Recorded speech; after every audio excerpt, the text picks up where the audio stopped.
গ্রামের 150 বাসিন্দাকে SIR notice. 30 kilometre দূরে শুনানিতে যেতে নারাজ। গ্রামের কাছে শুনানির দাবিতে অবরোধ বিক্ষোভ। 2 ঘন্টা ধরে বর্ধমান নবদ্বীপ রাজ্য সড়ক অবরোধ করা হয়। আমার সঙ্গে শরদিন্দু রয়েছে, কথা বলবো শরদিন্দুর সঙ্গে। শরদিন্দু, এই যে অবরোধ হলো, বিক্ষোভ দেখালেন, সমস্যার সমাধান কি হলো? দেখো, বাসিন্দাদের অভিযোগ যে তাদের নাম খসড়া তালিকায় রয়েছে, শুধু তাই নয়, তাদের আত্মীয়দের নাম 2002 সালের তালিকায় রয়েছে, অথচ খুবই সামান্য বিভিন্ন কারণে গ্রামের অন্তত 70% বাসিন্দাকেই ডেকে পাঠানো হচ্ছে। কোথায় ডেকে পাঠানো হচ্ছে না, 30 কিলোমিটার দূরে বিডিও অফিসে ডেকে পাঠানো হচ্ছে। গ্রামবাসীদের বক্তব্য, শুনানিতে যদি যেতেই হয় তবে স্থানীয় পঞ্চায়েতে শুনানি কেন্দ্র করুক বা 5 কিলোমিটারের মধ্যে শুনানি কেন্দ্র করা হোক, তাতে তাদের হয়রানি কমবে। কারণ 30 কিলোমিটার দূরে পয়সা খরচ করে তাদের যেমন যেতে হচ্ছে, তেমনি সেখানে 2-3 ঘন্টা বসে থাকতে হচ্ছে, তারপরে আবার বাড়ি ফেরাতে সারাদিন তাদের নষ্ট হয়ে যাচ্ছে। তাই তারা ঘরের কাছে এই এসআইআর কেন্দ্র, শুনানি কেন্দ্র করতে হবে, এই দাবিতে সকাল 9টা থেকে বেলা 11টা পর্যন্ত তারা অবরোধ করে বর্ধমান নবদ্বীপ রোড এবং খুব ব্যস্ততম রোড, এবং এর ফলে যাত্রীরা খুব দুর্ভোগের মধ্যে পড়েন। অবশেষে দেওয়ানদিঘি থানার পুলিশ এবং বিডিও অফিস থেকে আধিকারিকরা যান এবং তারা আশ্বাস দেন যে তাদেরকে বাসে করে নিয়ে যাওয়ার ব্যবস্থা করা হবে, তাদের হয়রানি কমাতে, এবং শুনানি হয়ে গেলে আবার বাসে করে ফিরিয়ে দেওয়া হবে। প্রশাসনের এই আশ্বাসের পর অবরোধ উঠেছে। সমস্যা বেশ শরদিন্দু। নোটিশ পাঠিয়েছে, এবং নোটিশে দেখাচ্ছে যে আমি যখন আমার বাবাকে যেটা লিঙ্কেজ দেখিয়েছি তাকে আরও 6 জন বাবা বলে দেখাচ্ছে, তার জন্য তোমার হিয়ারিং। তার জন্য 130 জন মতো নাম পাঠিয়েছে, একটু পরে বলেছে আবার আসবে। এখন আমাদের এখানকার জনতা চেয়েছে যে আমাদের হিয়ারিংটা 5 কিলোমিটারের মধ্যে হোক। আমাদের এখানে থেকে 30 কিলোমিটার বিডিও অফিস, হ্যাঁ, আমাদের তো যাতায়াতের অসুবিধা, তার জন্য ওরা যাতে 5 কিলোমিটারের মধ্যে হয়, তার জন্য ওরা এই আন্দোলনটা করেছে।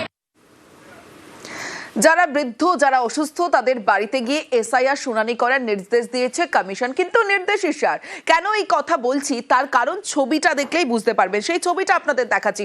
অসুস্থ বৃদ্ধা, তাকে আসতে হয়েছে এভাবে। চুঁচুড়ায় আজও হিয়ারিং হয়রানির অভিযোগ। চুঁচুড়ার 12 নম্বর ওয়ার্ডের বাসিন্দা শিখা মিত্র, শুনানিতে আসতে গিয়ে হয়রানির অভিযোগ রয়েছে।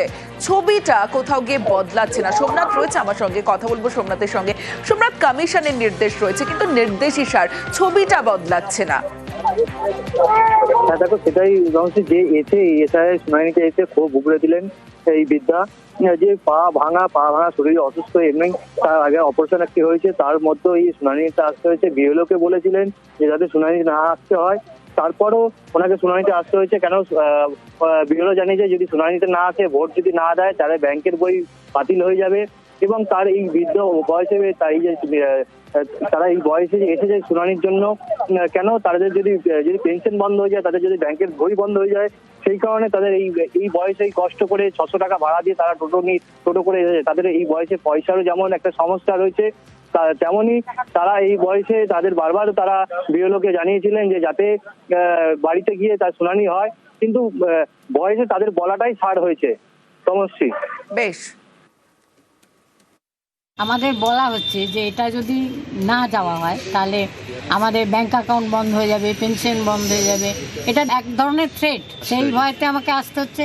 এইসব নানা টেনশন আমাদের উপর দিয়ে যাচ্ছে। আমরাও তো ভোট দিই, তাহলে আমাদের দিকটা কেন ভাবলেন? 2002-এ ভোট দিয়েছিলেন? হ্যাঁ, ভোটার লিস্টে নামও আছে, তারপরেও এইভাবে হ্যারাসমেন্ট করা কোন কারণে? মনে হয় আমরা বাইরে থেকে এসেছি?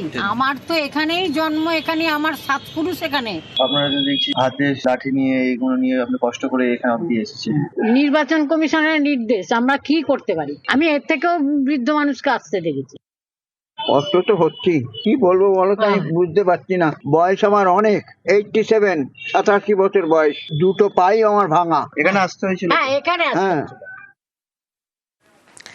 এ তো দেখলেন চুঁচুড়ার ছবি। হুগলির কোন্নগরের ছবিটা দেখায় হিয়ারিং হয়রানি, নাম বাদ যাবে তাই লম্বা লাইন, যেখানে বৃদ্ধ বৃদ্ধারাও সেই লাইনে রয়েছেন। কেন রয়েছেন? কারণ তাদের আশঙ্কা রয়েছে নাম বাদ হয়ে যেতে পারে, আর তাই লাইনে বৃদ্ধ বৃদ্ধারা। 2002-এর লিস্টে নাম থাকার পরও শুনানিতে। আপনার কত বয়স হয়েছে এখন? 2002-এর নাম দেখালো, লিখে নিল সব কিছু, তাহলে বললো হিয়ারিং। ও হয়তো নড়তে চড়তে পারে না, বলেছে আসবো, সব ডকুমেন্ট দেবেন, ওই জন্য আজকে আমি করতে পারি, কালকে ডকুমেন্ট আসে তো ভালো, হয় না এরকম করে হয় নাকি? ভুল ভালো হচ্ছে। আমার 80 বছর তাই মানে রানিং করছে, 80 বছরকে পড়ি কি আছে তো কিসের জন্য এসেছেন এখানে হেয়ারিং? হেয়ারিং মানে আমার কি আর বলবো, জানলো সে তো ওরাই জানে, কেন ওটা আমার কাছে সব ডকুমেন্টস আছে, নামও আছে, সব কিছুই আছে। তো 11টায় টাইম দেওয়া হয়েছে, 10:30টায় বেরিয়েছি, এখানে পৌঁছেছি রাইট টাইমে। তো ডেকেছে, অসুস্থ লোককে এনেছি, সই পর্যন্ত করতে পারিনি, ওর পেপারের সই আমাকে করতে হচ্ছে। এবার ডেকেছে এসআইআর হিয়ারিং, কারণ সেটা জানি না, সব ওকে আছে, প্রত্যেকটা পেপার ওকে। এই তো হয়রানি, তো হয়রানি তো সেটা নির্বাচন কমিশন ঠিক করবে। জেলায় জেলায় হয়রানির ছবিটা আজও অব্যাহত। হয়রানি পানিহাটিতেও, সেখানে হিয়ারিং এর ভয়ে অঝরে কান্না। শুনানিতে গিয়ে কাঁদতে কাঁদতে অসুস্থ হয়ে পড়লেন মহিলা। পানিহাটির 12 নম্বর ওয়ার্ডের ঘটনা, নির্বাচন কমিশনের ভূমিকায় ক্ষোভ।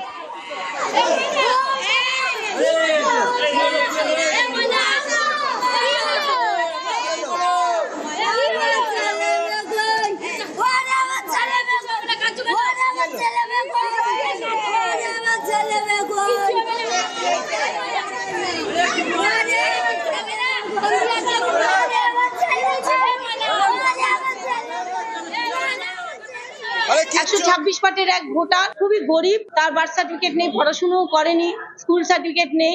হঠাৎ দেখি লাইনে দাঁড়িয়ে কাঁপছে, কাঁপতে কাঁপতে পড়ে গেল, বিশাল আতঙ্কিত, এবং তাকে ধরে রাখা যাচ্ছিল না। বাড়ির লোককে খবর দেওয়া হলো, তার 2 ছেলে আসলো, তাকে ধরে নিয়ে তাড়াতাড়ি শুনানিতে নিয়ে যাওয়া হলো, তাকে এখন বাড়িতে পাঠানো হয়েছে। এটা কি হয়রানির শিকার? অবশ্যই হয়রানির শিকার। 2002 সালে নাম থাকা সত্ত্বেও 65 বছরের এক বৃদ্ধাকে শুনানিতে ডাকা হয়েছে। আমাকে হিয়ারিং এ ডেকেছে। আমার তো 2002 সালে আমার ভোট দেওয়া আছে, তাও আমাকে ডেকেছে। 50 বছর থেকে এই কলোনি দখল করে কলোনিতে, এখন যদি নাম বাদ চলে যায়, বাদ চলে যাক, ওতে আমার কোনো ভয় নাই। এবার দেখাবো এসআইআর হিয়ারিং এ প্যারালাইসিস আক্রান্ত। চূড়ান্ত হয়রানি নকশালবাড়ির বৃদ্ধার। দেখুন, 1 বছর আগে পক্ষাঘাতে আক্রান্ত, বিএলওকে জানানোর পরও হিয়ারিং নোটিশ, আর কোনো রকমে হিয়ারিং এর হাজিরা বৃদ্ধার। কমিশনের মানবিকতা নিয়ে প্রশ্ন।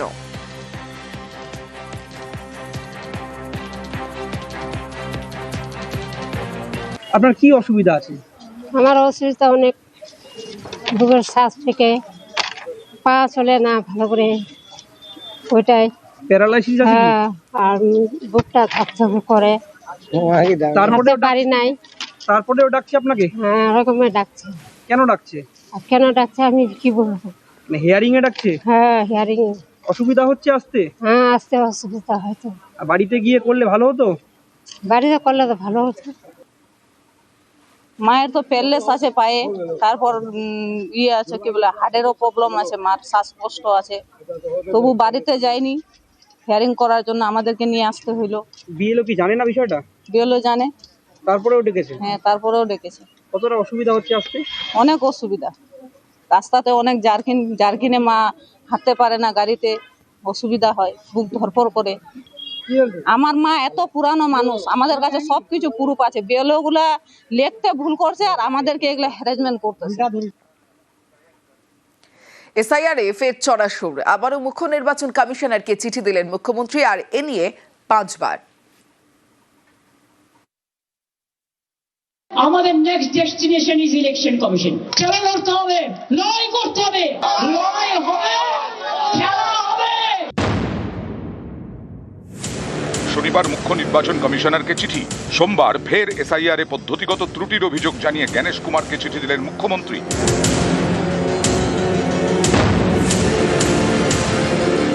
চিঠিতে মমতা বন্দ্যোপাধ্যায়ের অভিযোগ, শুনানিতে যোগ্যতা প্রমাণে প্রয়োজনীয় নথি নেওয়ার পর কোনো অ্যাকনলেজমেন্ট অথবা রসিদ দেওয়া হচ্ছে না, সেই কারণে খুঁজে পাওয়া যায়নি অথবা রেকর্ডে নেই বলে দেখানো হচ্ছে। এইভাবে ভোটার তালিকা থেকে নাম বাদ দিয়ে দেওয়া হচ্ছে, এটা ত্রুটিপূর্ণ, মেনে নেওয়া যায় না। মাথা খাটিয়ে বিচার না করে যান্ত্রিকভাবে বিষয়টি দেখা হচ্ছে, এতে সাধারণ মানুষের চরম হয়রানি হচ্ছে, সাংবিধানিক অধিকার থেকে ভোটারদের বঞ্চিত করা হচ্ছে। মুখ্য নির্বাচন কমিশনার জ্ঞানেশ কুমারকে লেখা চিঠিতে মুখ্যমন্ত্রীর আরও অভিযোগ, 2002 শেষ এসআইআর এর কোনো ডিজিটাইজড নথি ছিল না। ভোটার লিস্ট তৈরি করা হয় ম্যানুয়ালি, তাকে এখন আর্টিফিশিয়াল ইন্টেলিজেন্সের মাধ্যমে অনুবাদ করা হয়েছে। একাধিক ক্ষেত্রে নাম, বয়স, লিঙ্গ ও বাবা মায়ের নামে অসঙ্গতি তৈরি হয়েছে। এর জেরে লজিক্যাল ডিসক্রিপেন্সির নামে বৈধ ভোটারদের শুনানিতে ডাকা হচ্ছে। 23 বছর ধরে ভোটারদের অনেকেই কমিশনের ফর্ম 8 ফিল আপ করেছেন। প্রয়োজনীয় সরকারি নথি নিয়ে শুনানির মাধ্যমে ভোটার তালিকায় নাম নথিভুক্ত করেছেন ইআরও, এইআরও। 2025-এর ভোটার তালিকাতেও তাদের নাম রয়েছে, কিন্তু কমিশনই এখন সেটা মানছে না। ভোটারদের আবার প্রমাণ করতে হচ্ছে যে তারা বৈধ ভোটার। এটা স্বেচ্ছাচারী, অযৌক্তিক এবং সাংবিধানিক ভাবনার পরিপন্থী। ভোটারদের নিজের বা বাবার নামে ভুল ধরা পড়লে বিএলও, ইআরও, এইআরওরা সংশোধন করে নিতে পারেন। তা না করে ভোটারদের শুনানিতে ডেকে পাঠানো হচ্ছে। এসআইআর এর পদ্ধতিতে ত্রুটি এবং তার জেরে ভোটারদের হয়রানি। এর আগেও মুখ্য নির্বাচন কমিশনারকে একাধিক চিঠি দিয়েছেন মমতা। শনিবারের চিঠিতে ছত্রে ছত্রে ক্ষোভ উগড়ে দেন মুখ্যমন্ত্রী। লেখেন,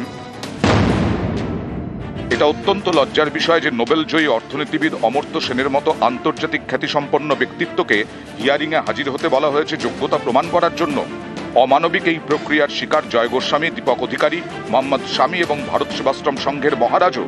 এটা কি নির্বাচন কমিশনের ঔদ্ধত্য নয়? শনিবার এই চিঠি, তারপর আবার সোমবার এসআইআর ইস্যুতে কমিশনে লেখা মুখ্যমন্ত্রীর 5ম চিঠি। নিউজ 18 বাংলা।